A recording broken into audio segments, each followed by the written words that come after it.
Hey everyone, it's Hajra. I'm using my leftover palette of colors today because I've had different paints on this palette over the past few streams. The colors that are on here right now are aqua bricks, and they can be used like gouache, and they can also be watered down and used like watercolors. I actually don't like Valentine's Day. I've never celebrated it. I do think that as an artist, it does let me exploit the opportunity to do some fun projects. Great fodder for your artistic stuff, especially for YouTube and for Twitch now. So if you know who Mary Blair is, she was an illustrator for Disney, and she also did picture books in like the 40s and the 50s and probably a few decades before and after that. But she worked in gouache, and she did stuff that was very stylized, not very realistic. So I think I'm going to be aiming for that kind of style today, which is a Mary Blair-esque style, which is a sort of flat, transparent mixed with mostly opaque, but a little bit of transparent here and there, and not so hyper realistic. And I figure because the reference here is of paper flowers, that's a pretty good idea. It's not going to take as long as that pointillism sky that we did earlier. The aqua bricks come pretty opaque, so if I just use them full strength, they can act like gouache, and then I would add white to them if I wanted to mix tints. If it was watercolor, I'd use a thinner, and then I'd add water if I wanted to make tints. And with gouache, so that's one of the big differences, is if you have an opaque paint, you use it full strength, and that way it goes down opaque on the paper. And if you want to make lighter colors, you add white. And with watercolor, the traditional rules are, and of course nobody says you have to follow the traditional rules, but the traditional rules are that you add water to your paint instead of adding white. So you use no white. You use the white of the paper, and you use water to thin down your paints. And watercolor is of course transparent, gouache is opaque. They have the same binder, they have gum arabic as the binder. In fact, you probably have some colors in your tubes or pans that you can just use as gouache, even if you just bought watercolors. You just have to see which colors you have that are more opaque, and you can find this information either on the website for the colors that come in your box or your set, or you can find them actually on the paper that comes with the box or on the tube itself. It'll tell you if something is opaque, semi-opaque, semi-transparent, or transparent. And as a result of that, you can then use the opaque colors full strength in their gouache, more or less. And if you use the transparent colors, then they will be the sort of traditional watercolor. But of course, if you water down your opaque colors, you can use them like water. It's kind of hard to find gouache in pans as well. So it's not that they don't sell it, but it's hard to find. So you can get a cheaper set of pan gouache. I think at least two companies make it. One of them is Grumbacher, and Grumbacher is not like the cheapest of the cheap, but it's lower on the lower end. And they make gouache in pans, and so does one other company. But a lot of the other companies that sell gouache sell it in tubes, so you can get gouache tubes from like Schminke, and for I think it's Talons, Royal Talons, and like a few other companies like that, and I'm sure Winsor & Newton sells it as well. So it all depends on, you know, what you want. I just don't like tubes. They have such a, it's like getting food that has a really quick expiration date. You just feel like you have to use it by a particular time.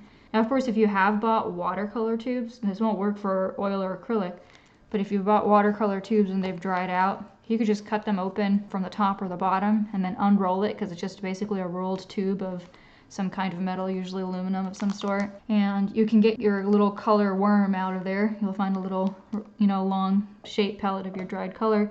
And because it's watercolor or gouache, you should be able to reuse all of that paint. So if you have bought tubes that are dried out and they're watercolor or gouache, don't throw them away. You can use all that expensive paint. But I try to avoid the whole tube hassle by just getting pans. You know, just get pans, and then you have your pans around forever. And you can just dip into a little bit of them, and you don't have to worry about constantly pulling them out onto a palette. I actually do scoop with a palette knife out of my pans right onto a palette, but that's not something I have to do. Not like tube colors where if you haven't squeezed them out, then how do you use them? Thicker over here and thinner over here. So I may decide to leave it like that because I sort of like the effects. It has a little bit of a bloom on it. It's usually best not to make something completely flat, because you'll find that it just gives you more interest. You know, as long as you're, any kind of difference is interest, whether it's textural difference, whether it's gradation. And I trained myself when I was younger to paint colors completely flat and completely even, so my teacher would tell me it looked like I'd run my painting through a color printer and it was completely flat and even.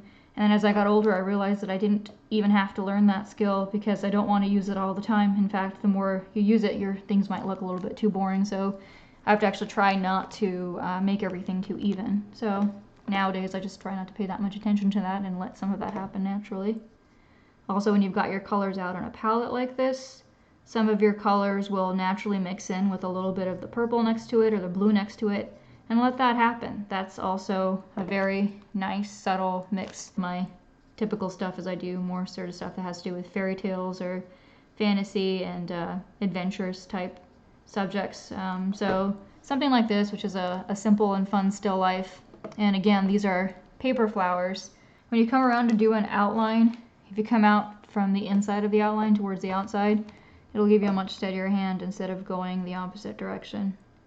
And that's because your calligraphy stroke, if you've practiced that, comes into play in that direction. Saw this cool layout of these paper flowers glued onto a felt heart, and I think it was just some wrapped paper around wire stems that they have.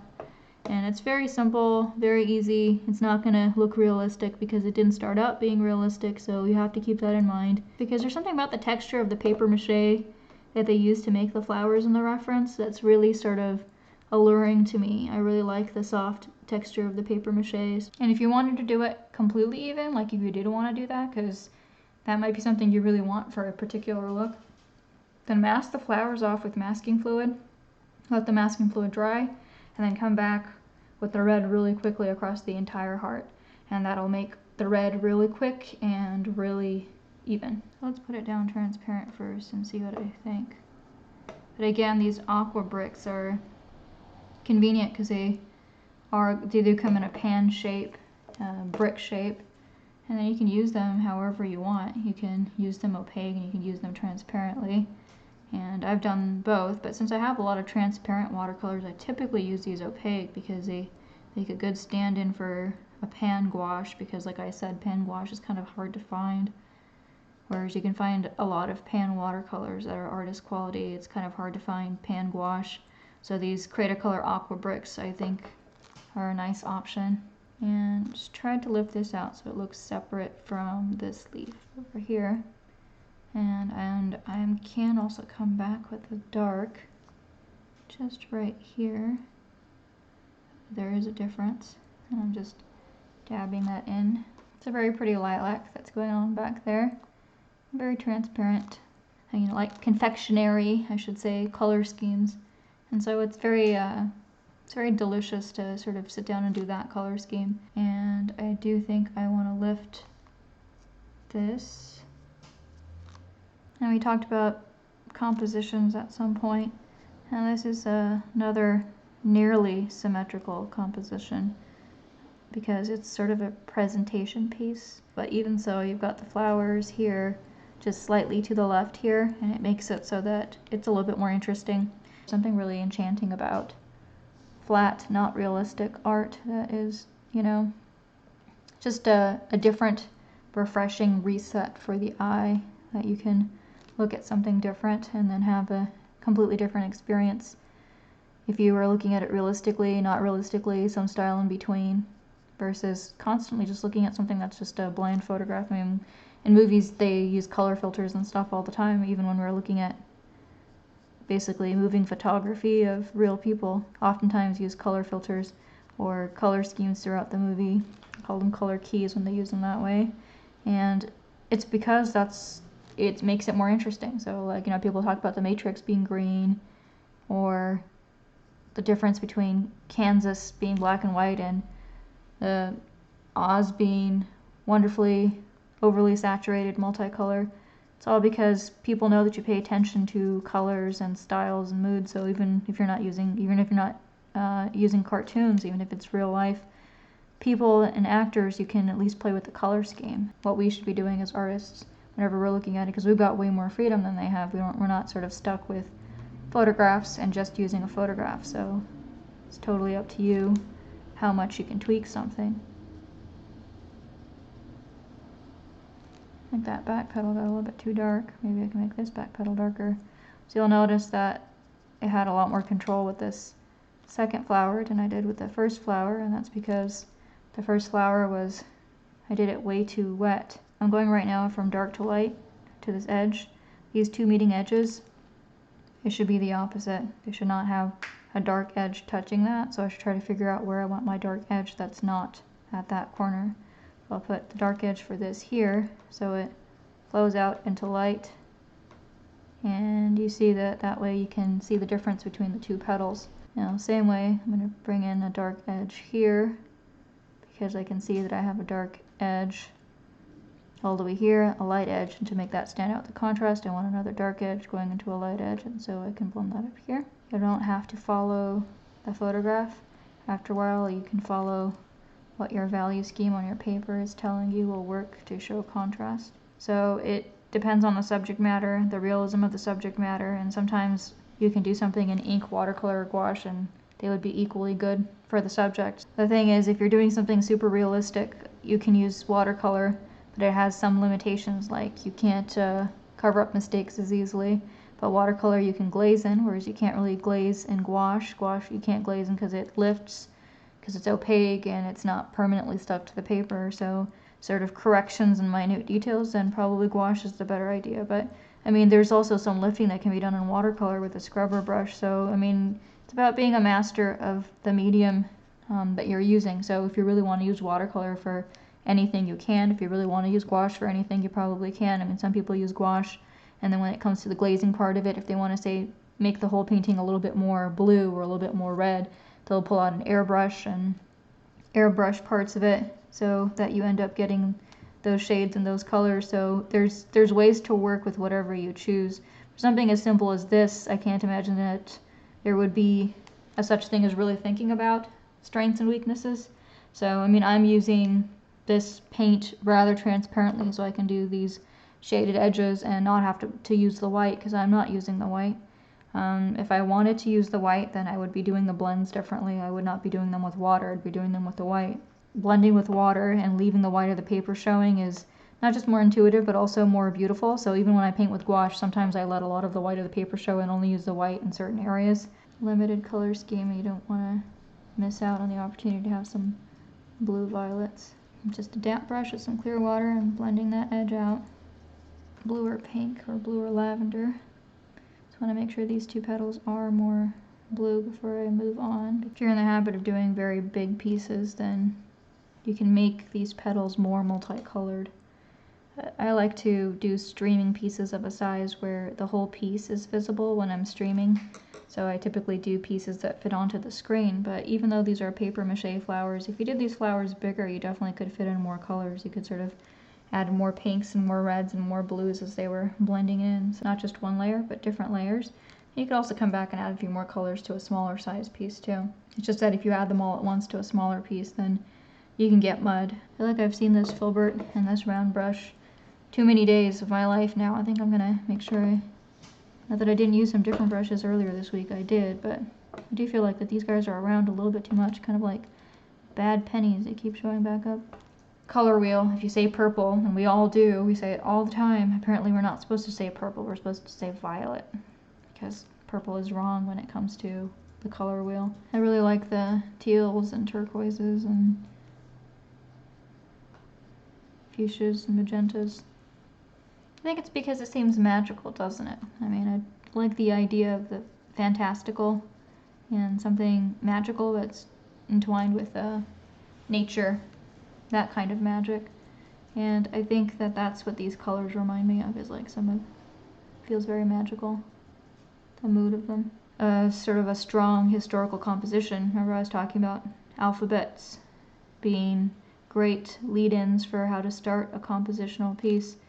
Well, the heart, which is kind of shaped like an M, you know, kind of shaped like a V, is actually one of these strong shapes that makes for a good composition. So even if you were just using it as a guideline for a different composition, like that had nothing to do with an actual heart, but it's just heart-shaped or semi-heart shaped, it's actually a strong compositional element. And you can sort of see a few letters in this, M, V, or even like a P, depending on if you look at the stems going all the way down. Here's some more of that blue thrown into this fuchsia.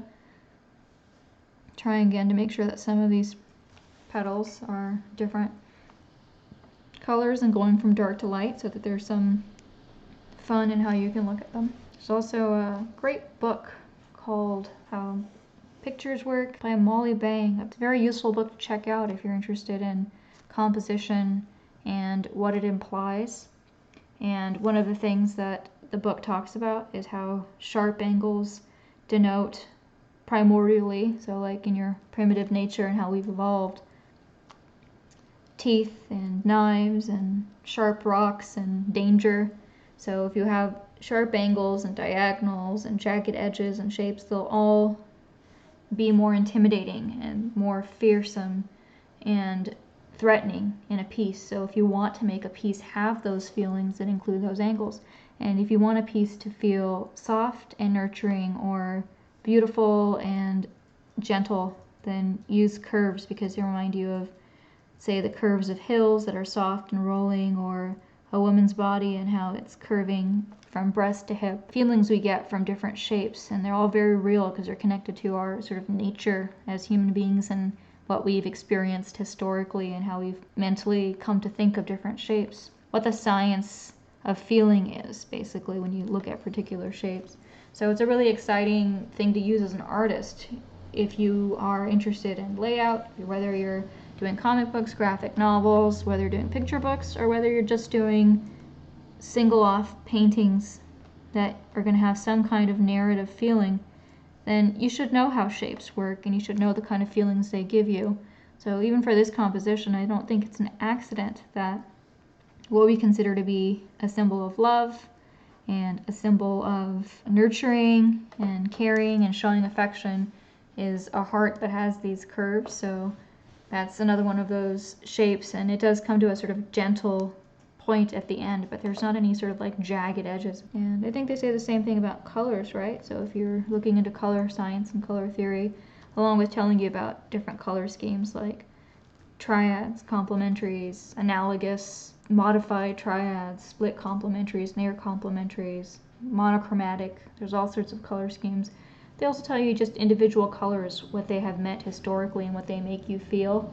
So that's also interesting because, you know, red is anger and passion and love, symbolizes sort of blood, and it symbolizes warmth, and it symbolizes high tension. White is virginal and is used for wedding dresses and such in the West, but in a lot of places in the East, white is about mourning and death and having nothing left, having everything washed away, no color at all. So it's a funeral color, and they wouldn't put it on brides. They give brides instead colors like red for fertility and passion. Create a color aqua bricks. I mean, for lack of a better word, it has a little bit of a powdery look in comparison to like super staining clear watercolor, which has more of an inky look to it. Okay, here we are. So I had this bunny that I did on Twitch last time. I'll just pull out the card.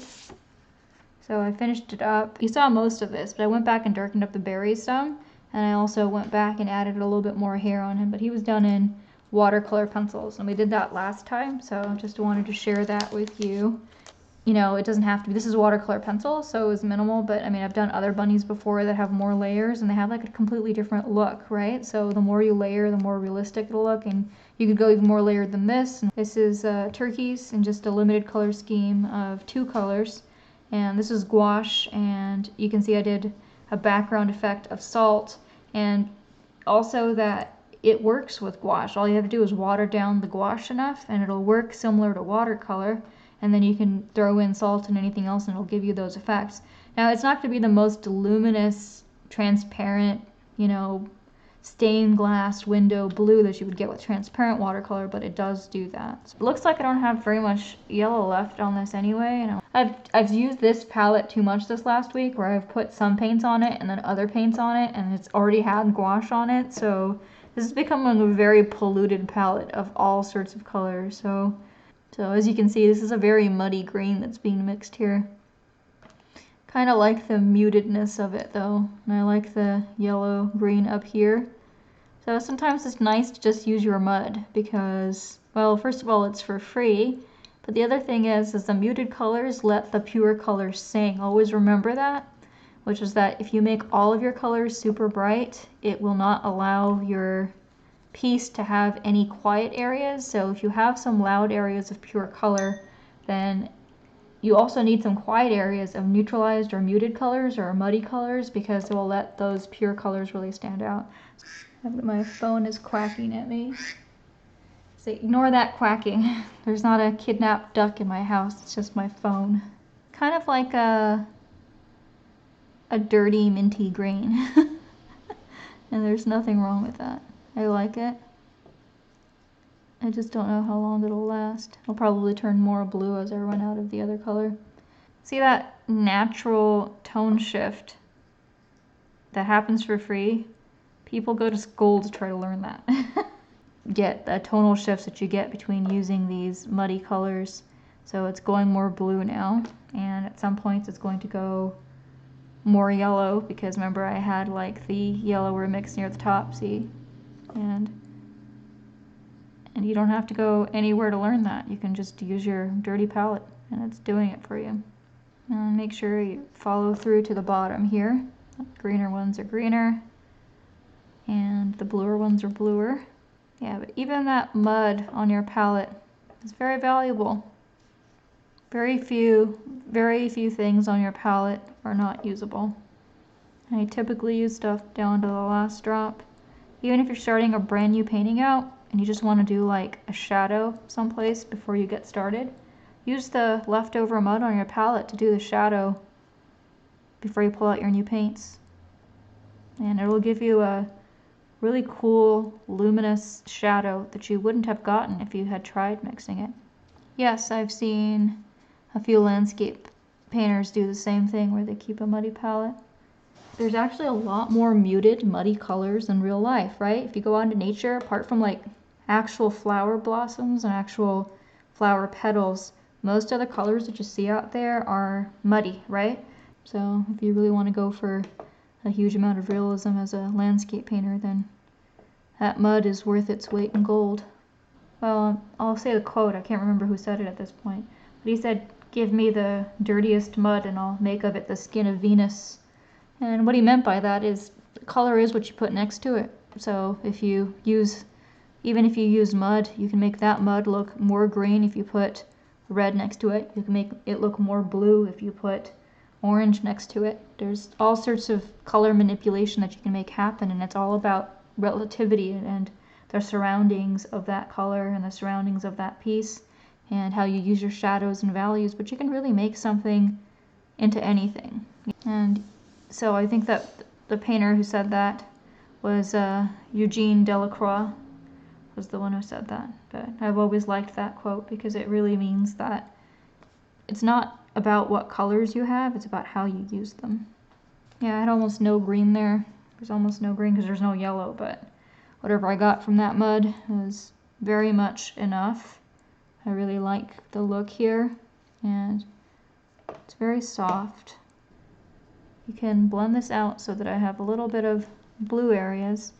Some of this, so let me apply some blue in some choice areas here, around the knot and such, down here, and over to this side. And I'm going to come back and blend those edges out before they dry.